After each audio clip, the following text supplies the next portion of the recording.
Yeah, both good teams here out here tonight. It's gonna be hopefully it's gonna be a good game, fun to broadcast. But yeah, Rams only have 2 losses, one to Ovid Elsie and one to Lawton. So the Rams have been looking really strong this season, and I know they're really trying to get this win out here tonight. Like you said earlier, it's their last game of the regular season, so they're looking to end it on a high note. So I mean, we'll see how they perform out here tonight. They had about 20.8 yards per catch from Monument-Centes. 0 turnovers, no fumbles, no interceptions, so that is an incredible stat there.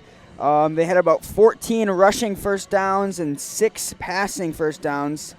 The Rams, Monument-Centes, as I said earlier, he played a good night. He had 128 rushing yards. He averaged about 6.7, as Owen Emmendorfer had 82 rushing yards and Johnny Mall with 49.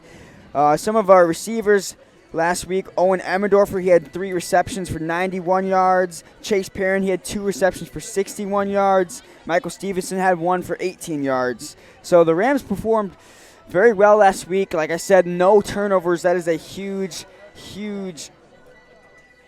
asset that you need. You cannot turn the ball over if you expect to win games. Yeah, when you talk about Monument-Centes, you talked about earlier about the Langsburg Wolfpack.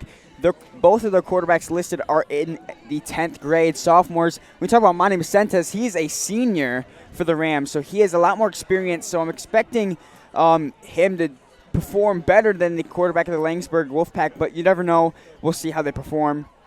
Yeah, it'll be interesting to see how the weather comes into effect during this game. I know for me, I'm wearing gloves right now because my hands were really cold, so we'll see if that affects any of the passing and receptions here, if their hands are all frozen, hard to get a hold on the ball.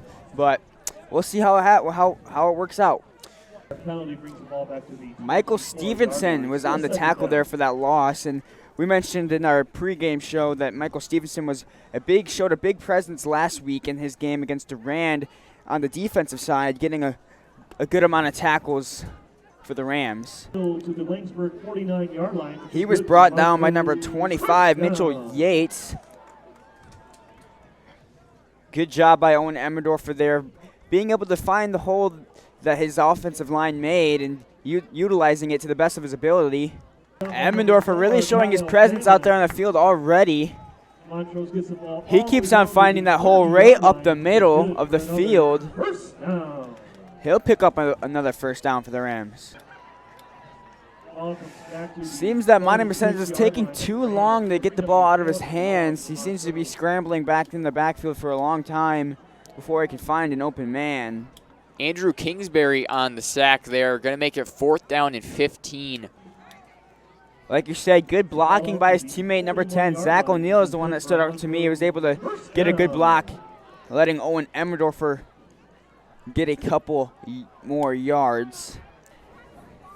As for Lanesburg, we talked about it a little bit earlier, Chase, but momentum, it's going to play a big role in for this team. They're already down 21, so if they come out onto this field with a bad attitude, it's not going to be good. And we saw that momentum take place in the last 3 minutes in the first half. The Rams scored 14 points. I mentioned that earlier, but once you get that momentum up and the attitude's high, good things can happen. So we'll see how this plays out here in the second half.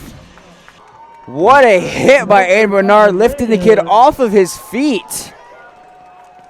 Rams defense showing why they are needed, Chase. And we talked about ball security in the pregame show and a little bit at the start of the game. And Langsburg has had 2 turnovers.